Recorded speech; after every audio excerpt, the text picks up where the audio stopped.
ये क्या?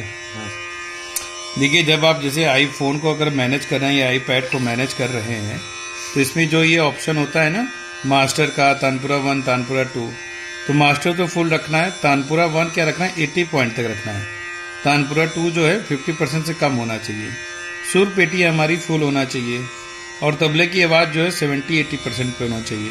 अगर मजीरा रख रहे हैं तो मजीरे की आवाज़ और कम होगी, स्वर मंडल की आवाज़ 30-40, बस इतनी आवाज़ होनी चाहिए बस। और ये जो ऊपर लिखा हुआ ना तानपुरा 1 और तानपुरा 2, तानपुरा 1 और तानपुरा 2 क्या इंडिकेट करता है कि किस राग में कौन सा स्वर महत्वपूर्ण है।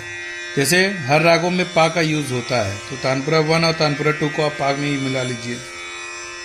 अगर किसी राग में पा का यूज कम हो रहा है, अगर पा है ही नहीं, तो उसमें माँ का आप प्रयोग करिए।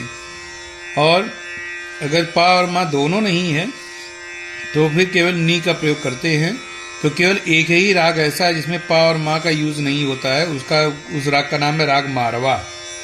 उसमें जो है पा और माँ का यूज नहीं होता, तो उसमें हम नी पे सेट करते हैं।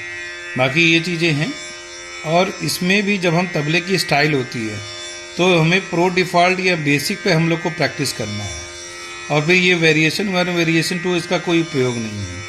हमेशा प्रो डिफॉल्ट पे प्रैक्टिस करेंगे और बेसिक पे प्रैक्टिस करेंगे तो आपका रियाज और अच्छा होगा। और ये जो बगल में है ये रागों के नाम दिए गए हैं।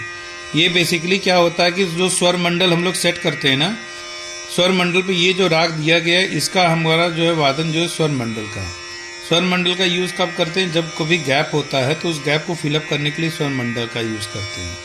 और फिर जैसे आप तबला चला रहे हैं, तबला आपने यहाँ पे चला लिया, फिर अगर आपको लगता है कि भाई हमको स्पीड बजाना तो 2x दबा दीजिए, कम करना तो 2.5 कर दीजिए, या +5 कर दीजिए, -5 कर दीजिए। लेकिन जनरली कोशिश करिए कि आप 100 पर ही जो है अपना रियाज करें। जो सुर ये तबला ऑप्शन है, ये जो तबला प्लेयर होते हैं ये उनके लिए होता है, इसका प्रयोग हम लोग नहीं करते हैं। तो इस तरह की ये सेटिंग करनी है। मोबाइल पर भी सेम सेटिंग है और आईपैड पर भी सेम सेटिंग है। धन्यवाद।